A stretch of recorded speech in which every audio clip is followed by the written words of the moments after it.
Hi, my name is Edda320, and I really like tanks.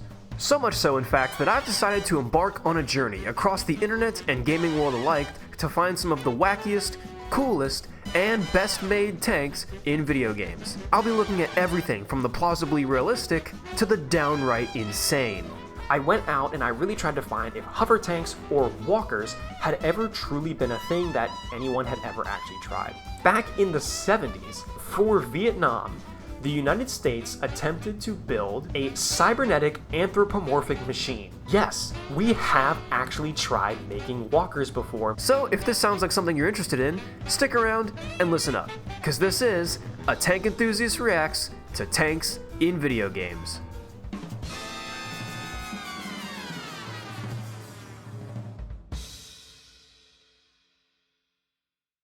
Hello ladies and gentlemen of the World Wide Web, the reincarnation of Joseph Stalin here.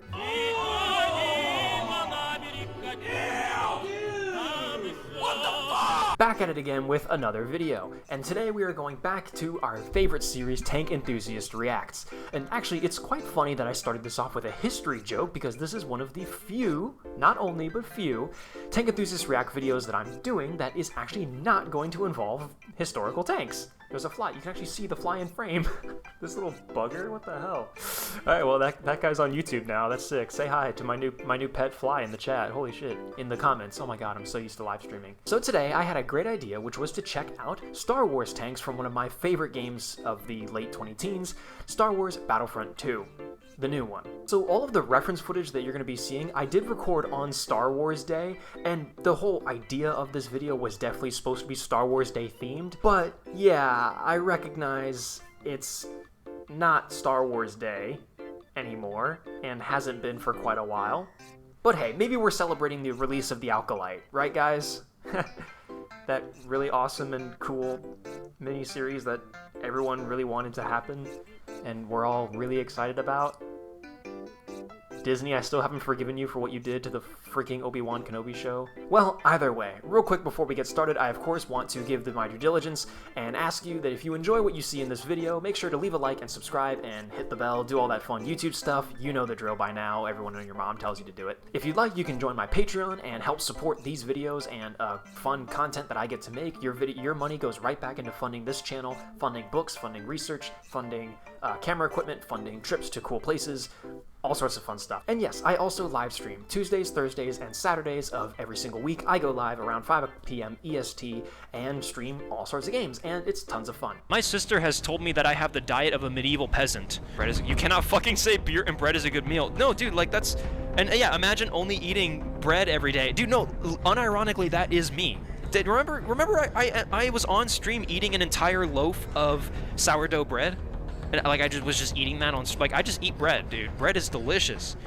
I thought about it many times, man. If I was a medieval peasant, I would be so freaking happy. Just like grapes and bread and cheese and butter. That would be like so cool. So if you're interested in that, check out Edda320 Live and subscribe over there as well. If not, you'll always get notifications of my live streams on Discord, because I also have a Discord. Join that. Yeah, I've got lots of things to plug these days. With all that out of the way, let's just go ahead and take a look at the tanks and walkers of Star Wars Battlefront II.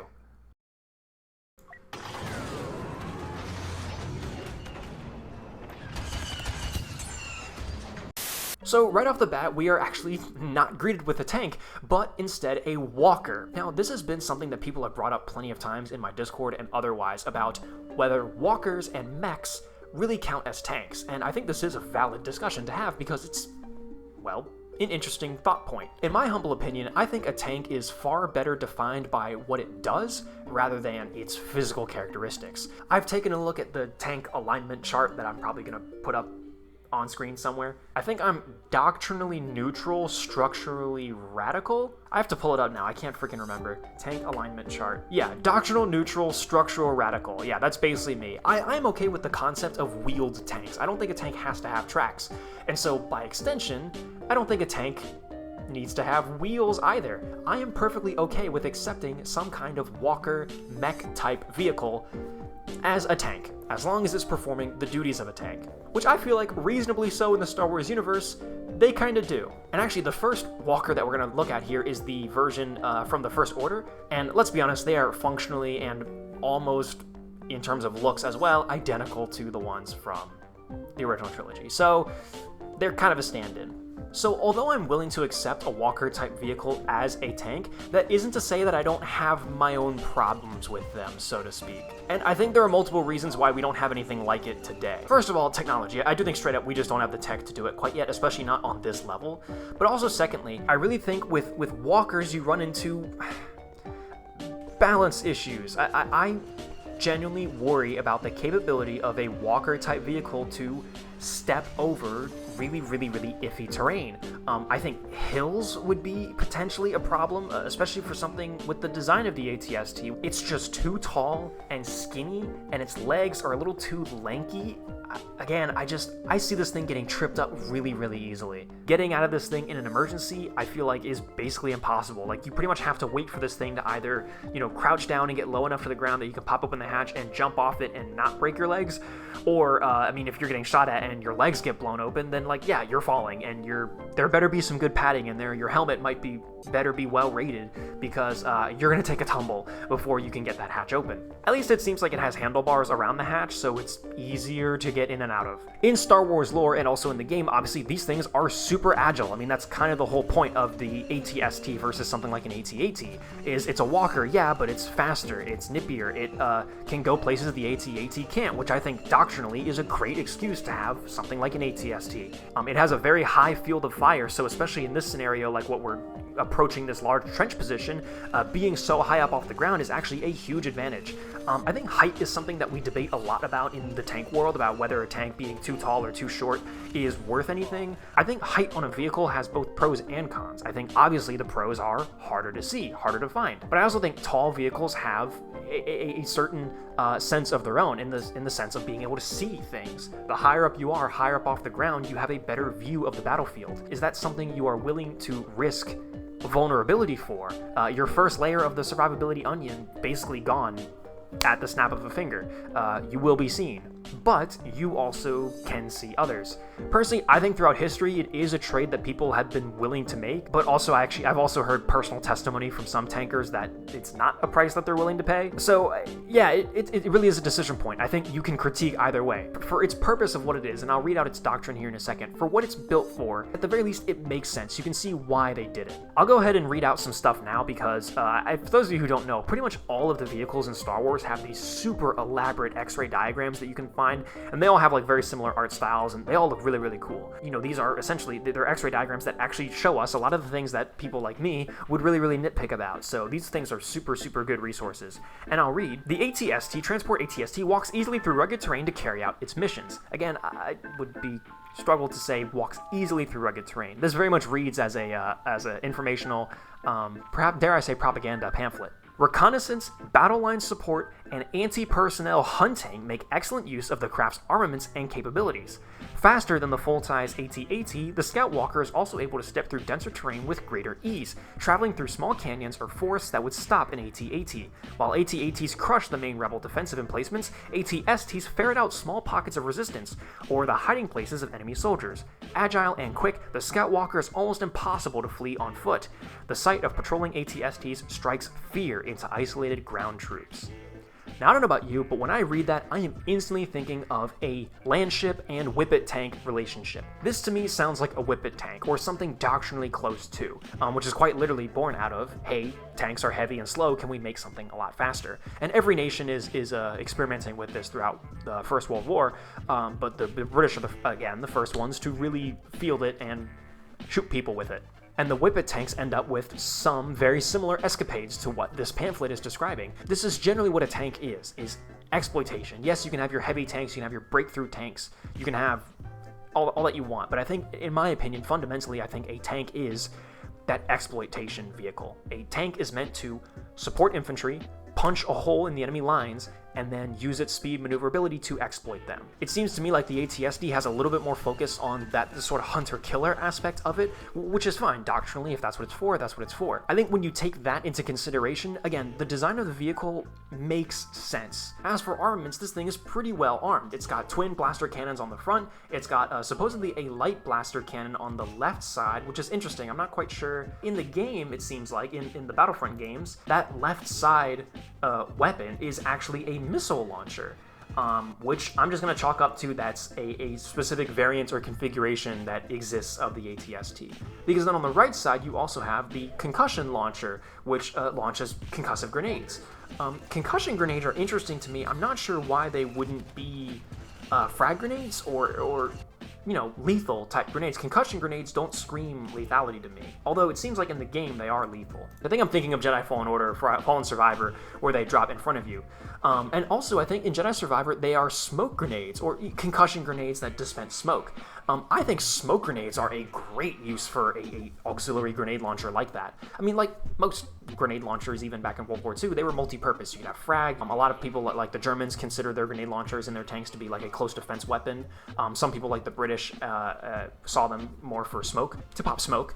War Thunder players also will know this very, very well. And yeah, I mean, I think smoke launchers are an incredibly useful piece of kit to have on your vehicle, and I would very much compliment the AT-ST if across all cannons they were smoke launchers. But in this instance, they seem to be able to shoot regular grenades, and then on this wiki diagram I'm seeing they're concussive grenades, and then in Jedi Fallen Order they also seem to be concussive smoke grenades.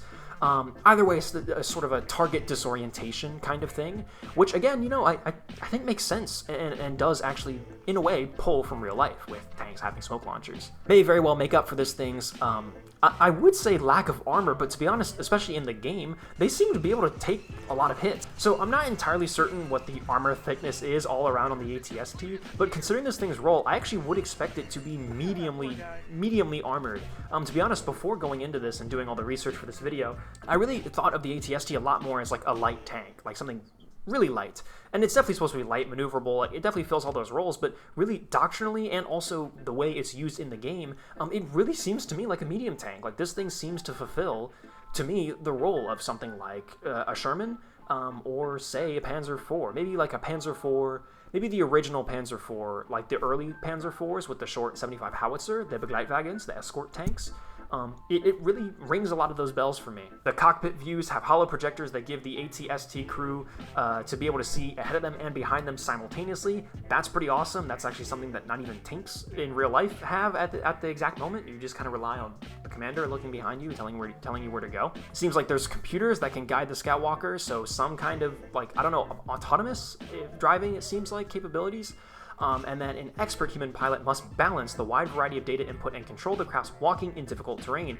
So it does seem to me like there's somebody at the helm, an expert pilot, and they say there are two different times they call an expert pilot is needed to control this thing. So that does kind of tell me that it's a bit unwieldy, and you're genuinely balancing the vehicle. Like there's leaning and there's tilt backwards and forward and there's lean left and right and there's tough terrain, and someone really needs to know their way around this thing for it to work. But of course also it's computer assisted at the same time, so there's also that. I do think that works. I think that makes sense as well, and it is kind of the direction that tanks are kind of heading right now, in that, you know, overall controlled by a person, but very computer assisted. So yeah, I think a common thread we'll find through this is that as many nitpicks as I can make over these vehicles, to be honest, they do make sense in universe. The Empire, they're this big, you know, intimidating force. They want these big walkers to be moving across the land, striking fear into the hearts of rebellion troops. It would make sense that they would want something tall and imposing. So again, it's tough, you know, I don't want to go out and say that, like, this sucks and it wouldn't work. But I also don't want to say that I could truly see something like this existing and working in the real world. It's kind of in a middle ground, and I think that's honestly where you would want something fictional like this to really be, in that it makes sense in its universe, in its world. But then the question is, could a tank do all of these functions better or the same as an AT-ST? In my opinion, yes. Again, that really might be the thing here, is that it's not that the AT-ST doesn't work, but that a traditional tank does. Pretty much just as well, in my opinion. The power trip. I feel so powerful. Bow before me, you cowards.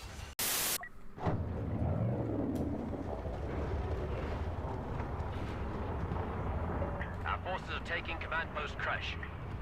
Alright, I'm not one to lie to you, this is being recorded on another day because I actually took a break, went back out, and did some more research on Star Wars tanks, so I actually kind of knew a bit more of what I was talking about, rather than just looking at the tanks and being like, man, this isn't realistic. Of course, we know it's not realistic, it's Star Wars. So without further ado, let's just move on to the next tank, which is the TX-130, one of my personal favorite Star Wars tanks. I really feel like it looks the most tanky out of a lot of things in Star Wars, especially when things in Star Wars are mostly walkers. Me personally, whenever I think of a Star Wars tank, the TX-130 comes to my mind. So, the TX-130 hover tank was prototyped and developed by Rothana Heavy Engineering. The tank was in testing at the very start of the Clone Wars, and actually a couple of prototypes were used in the first Battle of Geonosis. It is nicknamed the Jedi Starfighter of the Ground due to its blazing speed. Apparently this tank was very well known and built for speed doctrine, being able to blitz at a rather impressive 192 kilometers per hour with a 320 kilometer per hour boost speed, which is, yeah, pretty fast. The TX-130 is technically crewed by 2 people, but really only needs 1, with a driver operator who sits down inside of the hull of the tank and a top gunner that sits out and above him. Although the top rotating separate turret apparatus on the top of the TX-130 is more of an early war feature and is removed mid to late war. Especially later in the war, it was not uncommon to see that turret position replaced with an astromech port, so you'd actually have like a little R2 unit sitting up there. Once again, really harkening back to this thing being a Jedi Starfighter of the ground. To get in and out of the tank, you either had that top hatch above you, or the entire backside is actually one big open door, kind of like a Merkava. I've kind of been ignoring it, but obviously the whole tank itself is very reminiscent of something like the Swedish S-Tank. It's crazy how the Swedish S-Tank just always comes up. It's just such a unique vehicle. There's something about it that's just, it's not like anything else, especially anything that's shaped like a wedge. Be like, hey, that looks like the S-Tank, but also a crew of 2, but could be operated by a single man, if they so wanted to. An interesting element of this tank is not only that it is hull only, there's no turret on the vehicle, other than the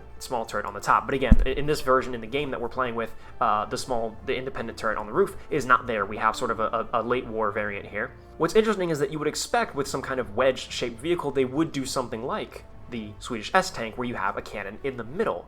But no, these guys decided to do it VT1 style and have 2 cannons on either sides of the hull. As I've just sort of suggested there, this is actually something that has been done in real life. Think of the VT tanks, the VT-1-1 and the VT-1-2, which were German tank destroyers of the Cold War. It is generally one of the only tanks I know of that mounted 2 hull-mounted guns. If I'm not mistaken, the idea was to have an increased rate of fire. From what I know, the tank did not end up working out. And yeah, it is, like many things in the Cold War, a wacky experiment that I'm glad we can say we've at least tried it. The TX-130 is not at all the first tank I've ever run into that looks something like this. My problem with vehicles that do this sort of twin hull-mounted cannon thing is obviously aiming, particularly aiming at targets close to you. I would imagine difficult, even if the cannons do have independent traverse. They can like swing out and in and swing out. You can kind of converge the guns on a target or open them up on a target, besides just elevation and depression, which the TX-130 is capable of. Even still, you're still limited. There's only so much of that narrowing in traverse that you can give yourself. Granted, you could say that when engaging really, really close targets, you could say that a turreted vehicle struggles in the same way, but mostly in the manner of depression, that a turreted vehicle might not be able to aim down low enough, whereas a vehicle like this might not be able to aim in far enough to engage targets really close up. Of course, the solution there is supporting infantry, a support machine gun of some kind, which the roof turret machine gun is not a terrible idea, or laser machine blaster cannon gun, or of course just keep your damn distance. Even in the game, the twin cannons are kind of problematic for aiming. Again, especially when you're kind of shooting into an area with obstacles or uneven elements. So obviously another glazing feature of this vehicle is that it is a hover tank. Trust me, I really went through and tried to find any reference to some kind of hover tank that has ever actually existed in real life, and obviously nothing like this has ever successfully been tested or fielded. Of course, we do have hovercraft, which is the inflatables that push air into an inflatable balloon beneath the vehicle and then it rises up off the ground and it's kind of hovering. But of course, that's not what this is. This tank hovers using a repulsor technology with a repulsor field generator with magna coils. Whatever that means, I really don't know, and exactly how it works, I really don't know, but from what I did read, apparently the repulsor system on the bottom of the TX-130 generated a lot of heat, which I'm not surprised by at all. Something like this, if you're going to be lifting a vehicle of, I actually don't know exactly how much this vehicle weighs, but considering its armor and its capabilities, it's probably pretty dang heavy, and to be able to force enough air or energy downwards to lift it off the ground, let alone maneuver it in any meaningful way, yeah, you're putting a lot of force down on the ground. Heat and air everywhere. I'm surprised leaves and terrain on the ground is not being splatted out constantly under this thing. I'm surprised there is not a perpetual dust cloud billowing up around this vehicle. So in the game, the TX-130 has 3 major abilities. If you press Q, you go into ultra fire mode with your cannons, where they just turn into like machine gun cannons and they just unload on a target. Not really tanks, but definitely worth reacting to. Oh boy. Oh, never mind, that's what this ability was. I forgot about that. We're gonna die. It is very satisfying, but me personally, I can't see a reason why you would do this. I suppose, theoretically, if you need to lay down suppressing fire, or if you have a wave of B-1 battle droids and you just need to sweep through them, I could actually see a platoon of TX-130s being decently effective with this fire mode enabled, I would say, in the suppressive fire, and yeah, sweeping down waves of droids. However, it lasts for such a short moment that I can't imagine any real genuine battlefield scenario where you would need that. The middle ability is probably the most interesting, which is you kind of charge up the cannons and fire a super powerful blast out of both at once. This I can see either with a high explosive effect for anti-infantry, or of course as an armor-piercing anti-tank. And then finally, your F ability is you fire missile pods, and I do have some notes on how this works. Launchers on the hull of the tank can fire a variety of ammunition, such as cluster bombs, thermal detonators, or concussion missiles, which is pretty cool to have like ammunition variety in those missile pods. The TX-130 within those wings itself carries a lot of ammunition, so I would point that as a weak spot of the tank. According to Star Wars lore, the TX-130 uses laminated high-tensile materials with carbon strands, and carbon lamination is done all around and doubled on the front. The tank also had an exo shell deflector shield generator. Again, I'm just reading what I wrote down. But either way, it's pretty cool. I will say one really nice feature that they have on the model for this tank in this game is on the back of the sort of wings, I suppose, of the TX-130, the back portion of those wings actually do like flex and rotate, kind of like as a bit of like a stabilization thing, which is very cool. I'm not exactly certain how it works, but it looks really neat.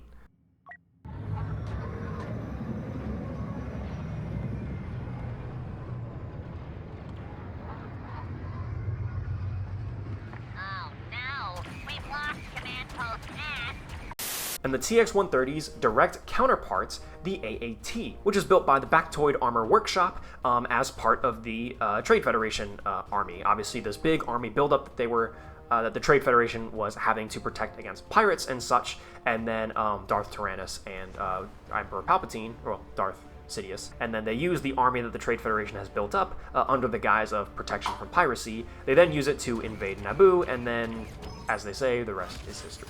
So almost as a direct counterpoint to the TX-130, which is very low to the ground and very fast, the AAT is very tall and very slow, which obviously, of course, makes it a pretty big target. But it does deflect this with, actually quite literally deflect this downside with some pretty thick Durasteel armor, unlike the TX-130, which has all these coated carbon tri-weaves and all these things. The AAT just appears to just have straight Durasteel, just thick-ass plate armor.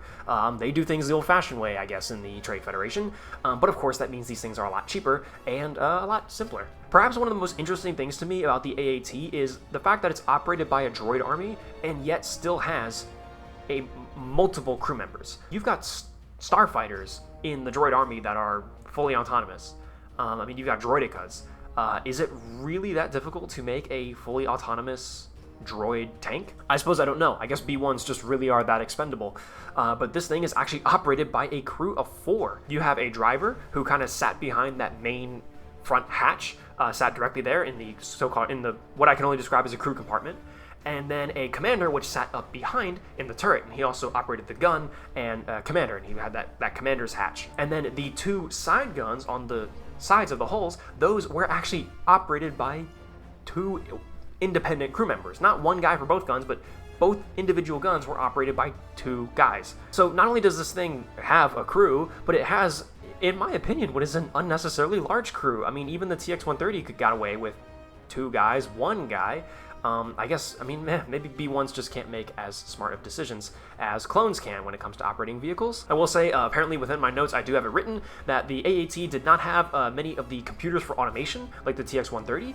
Instead, individual droids would have to do all of their spotting and calculating for targeting and whatnot themselves. I suppose what that is getting at is that there are not there are no rangefinders, there are no automated targeting systems, there's no battlefield scanning devices, whatever future computer integrations tech that a Star Wars vehicle might have that allows to feed information all to a single crew member like on a TX-130.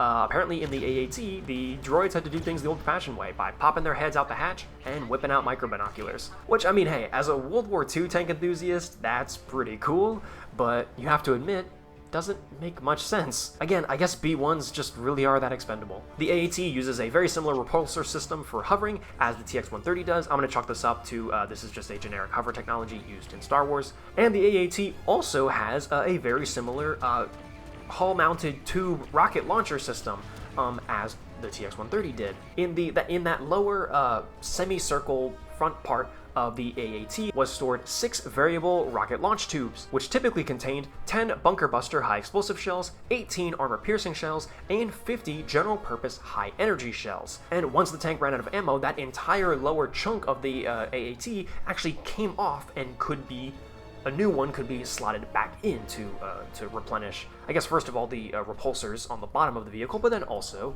the missiles, which is actually, of all things, that's actually a pretty cool and clever thing that the AAT can do. Also, the way the variable rockets actually function is, again, very, very interesting. There's sort of a balance in Star Wars where everything is lasers, but of course they kind of have effects, and they're talked about the same way as if they are kinetic projectiles.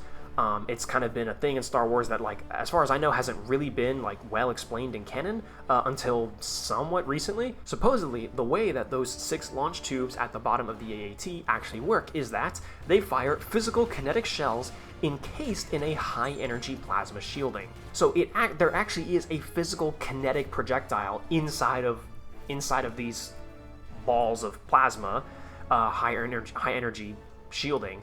But yeah, they are shielded around. The kinetic energy, the kinetic penetrator goes through this high energy plasma generator, and that energy plasma surrounds and encases the kinetic projectile, and then it flies out of the tank. So you kind of get the best of both worlds. You get to have it behave, and you get to treat it like a kinetic projectile, but it looks like a laser.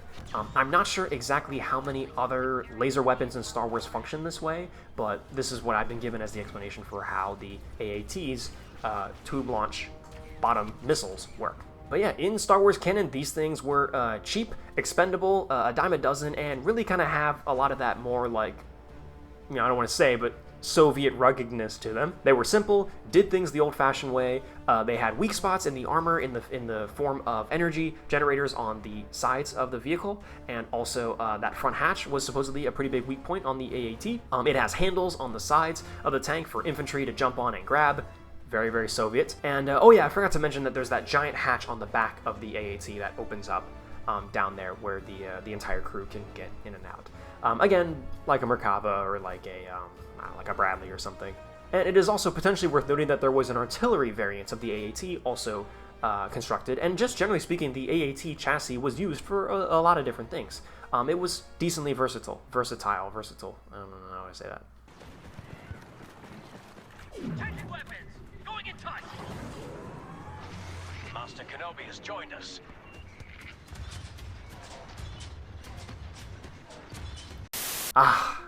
And we finally get to, well, more walkers, but we get to go back to the walkers because there's a lot of stuff that I actually really want to talk about, in particular with the AT-TE. So first, let's get some basic characteristics of the AT-TE out of the way. The AT-TE was built by Rothana Heavy Engineering, and it is quite possibly the best tank in all of Star Wars across all cannons, or at the very least, the best walker. It is officially designated as a multi-purpose assault vehicle, which I guess the military, you can have a fun acronym with that. MPAV. How about that? It's an MPAV. There you go, US Army, take that, use that on something. The general design of the AT-ST was taken from a patrol vehicle previously constructed by Rothana Heavy Industries and used by mining companies for patrolling and protecting mines. And that original vehicle was modeled after a bug native to Rothana, which looked very similar. It had two armored head and an armored butt with a sort of flexible middle section. And so from what I know, they essentially took that that mining patrol vehicle and militarized it, upscaled it potentially, and we got the AT-ST we know and love today. The vehicle is operated with a crew of 7 clones, a driver, a commander who is also acts as a spotter for all the gunners on board, 4 gunners. One guy on the right operates the 2 right side front guns, and the other guy operates the 2 other front guns, and then 2 guys at the back for the 2 guns on the back, and then the guy up top on that very, very exposed top main gun position.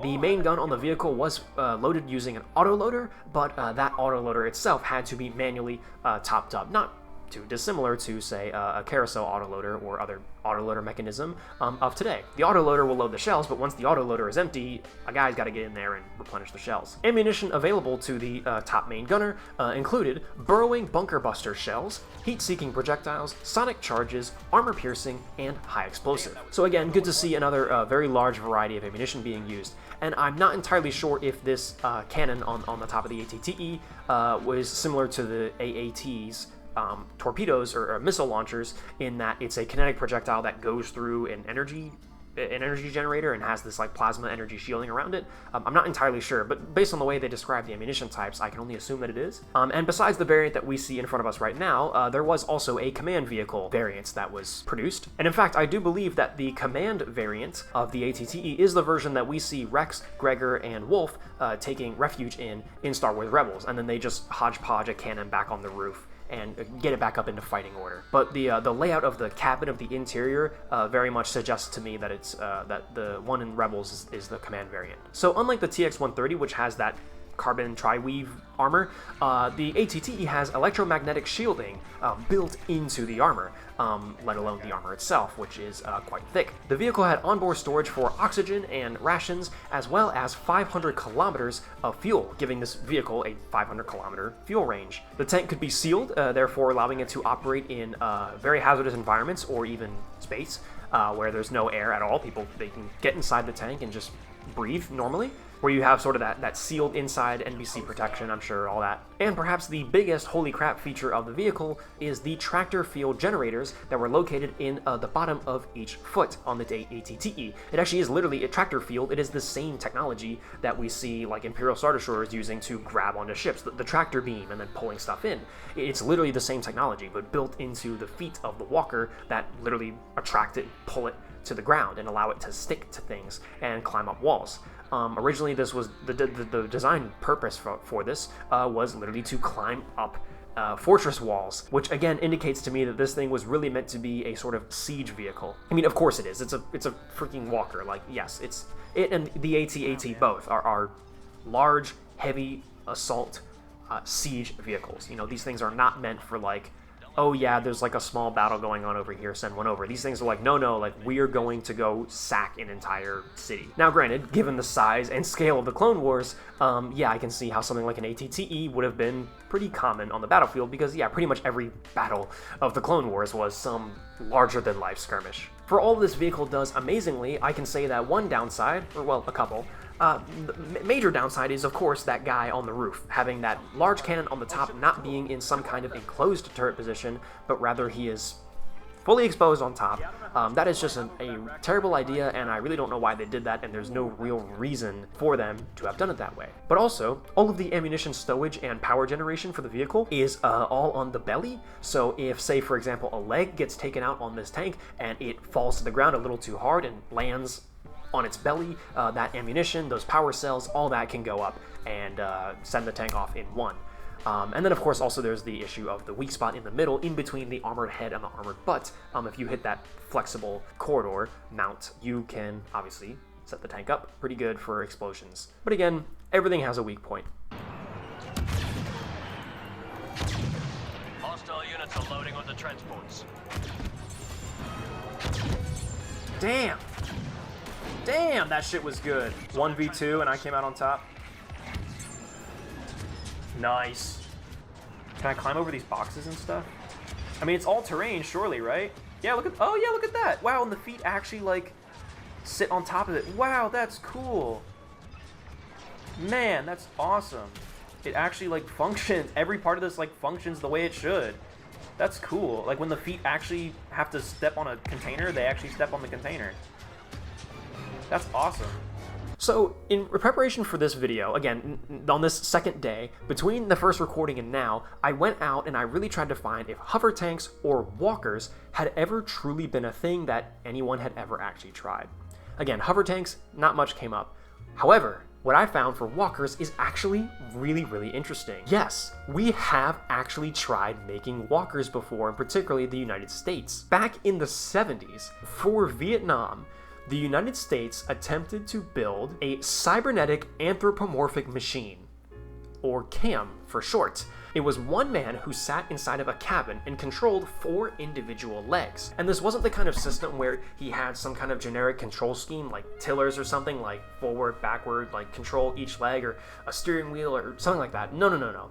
The guy was hooked in where his feet and his hands were in like controllers, and he literally controlled each individual leg, all 4 legs, like with his feet and his hands. So he was literally making like crawling motions with his hands. When he lifted his hand up, the leg came up, and when he made motions with his arms, the legs mimicked that, giving the pilot of the vehicle incredible control, genuinely surprising precision control of the individual legs on the vehicle, particularly the 2 front ones. It is honestly incredible to look at even to this day, and they were doing this back in the 70s for Vietnam. The vehicle was also given the nickname of the walking truck, as it was actually not intended to be a combat vehicle per se, like we see the AT-ST, the AT-TE, these other walkers in Star Wars. This was purely a logistics vehicle, meant for ferrying around mostly ammunition and tools, supplies. You put crates on the back of this thing, and it would walk through the dense forest jungles of Vietnam. The project was ultimately canceled, though, due to what I called out earlier with the AT-ST, because it was deemed too demanding of an exercise for the pilot. And because, again, like I mentioned with the AT-ST, even in the AT-ST pamphlet, they talk about how you need a very skilled driver to operate it, because the driver is having to balance the vehicle with like probably a million different levers. And it was for that reason that the CAM, cybernetic anthropomorphic machine, walking truck, was never pursued any further, was ultimately canceled, and was never adopted. And crazy enough, the CAM still survives to this day in the Army Transportation Museum right here in Virginia, which I am definitely going to go pay a visit to now that I've done all of this reading, because it's a very interesting connection point for tanks and walkers and Star Wars. There are even claims that these Star Wars walkers were influenced by these machines. I mean, you can't deny it. 70s, Vietnam, Star Wars is not far after that, and then the AT-AT happens. Coincidence? Maybe not. Also worth shouting out, in the 80s there was another attempt with the ASV, the Adaptive Suspension Vehicle, which had 6 legs instead of 4, and looked a bit more like the AT-TE, which 80s that thing happens, and then the AT-TE happens in the early 2000s. Coincidence? Maybe not. But once again, the ASV was also intended for cargo transport and troop transport, so not really a combat vehicle, but I mean, maybe like an APC kind of thing. Potentially it could have been evolved into an IFV. Put a little 50 cal mount on the roof. See how that goes, a little crow system. That could have been fun. These days, as far as I know, we're not experimenting with anything else quite like that on that level, but if you want to continue looking at walkers, so to speak, in the Army, look no further than the robotic dogs that the US Army is now fielding.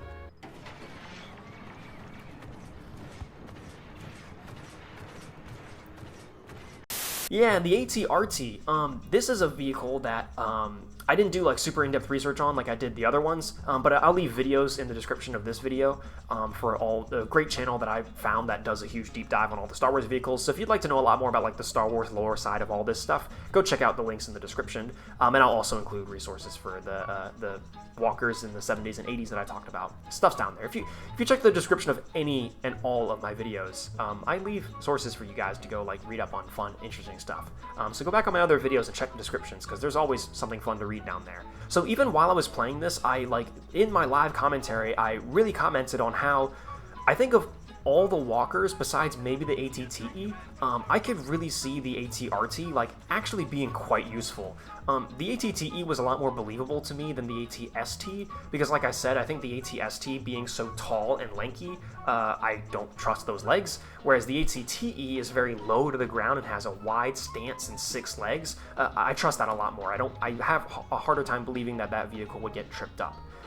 So now you might think I'd have the same complaints about the AT-RT, but the AT-RT is generally smaller and lighter, and so I think it could maintain better control, and it's not as tall. It is tall, but it's not as tall as, say, an AT-ST, but yeah, it does still have some pretty thin and frail legs. But this thing is able to run at a pretty freaking decent clip, might I say, and has a pretty good gun on it. I think for what this vehicle is meant to be used for, sort of light reconnaissance scout roles, but I guess I would say that if I thought that the AT-ST was actually more of a medium tank than a light tank, then the AT-RT is definitely the light tank of the group. This is definitely the runt of the litter. But yeah, I can see this thing with its speed, its lightweight, and it's, for a walker, small. I can see it being very thin, it can squeeze through places. I do see this thing being able to go places where potentially a tracked vehicle might not. It's one of the few vehicles in this game that I hopped into it, started using it, and instantly was like, yeah, I could see this working. This makes sense to me. I can see the role that this fulfills, and I can see it doing it very well. Yeah, it's not the best thing since sliced bread, but it's not trying to be. It's a very simple thing to do a very simple role, and I like that. The middle ability on this vehicle, the E ability, the right ability I think is like a quick repair. The Q ability is like a scan the area, which makes sense for a reconnaissance vehicle. And then the E ability is you switch the cannon in the middle of the vehicle, in the middle of the tank, the walker, from normal blaster fire to an ion blast. Alright, is the ion charge more effective against droidicas too? Yes, it is. Oh my god, that shredded him. Oh my god, that poor guy.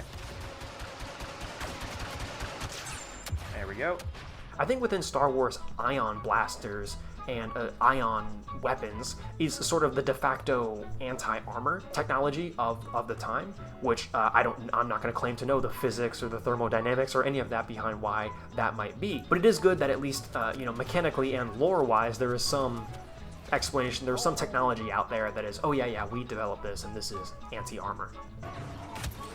Shit, Darth Maul. He's Darth, and he's also Maul. What the fuck?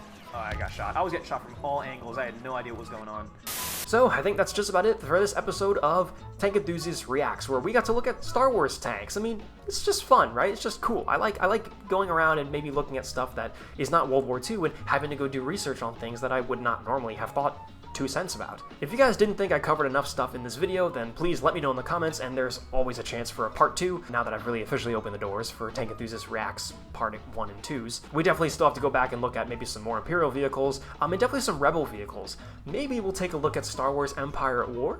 I do really like that game, so yeah, there's potential, there's a lot of potential. In the meantime, though, I'm gonna direct you to my live stream channel. I already did all this, right? Yeah, I already plugged, the live channel, the Discord. Yeah, sorry guys, I already plugged all this. You know what to do. Thanks so much for watching, and again, leave a like, subscribe, do all that fun YouTube stuff. It really helps me out a lot. Go rewatch the beginning of this video and hear me plug all my stuff again so that you are more inclined to do so. Also, apparently, actually, if you're not willing to subscribe, if you at least go and watch one other of my videos, apparently the algorithm sees that the same as subscribing. So that's pretty cool. So if you don't know if you want to subscribe quite yet, check out one more video and see if you like it, and then maybe subscribe then if you like that one, but who knows. Anyway, my name is Ed320. I'm a guy who really likes tanks for some reason. Thank you so much for watching my channel, and see you in the next video, potentially, for those of you who are going to stick around. And for those of you not, thank you for giving me a shot, and have a fantastic day, or evening, whatever time it is for you. I don't know how to do an outro. How do I stop? How do I get out of here? How do I end this? Please end the suffering. Please end the pain. I don't know what to do. Please help.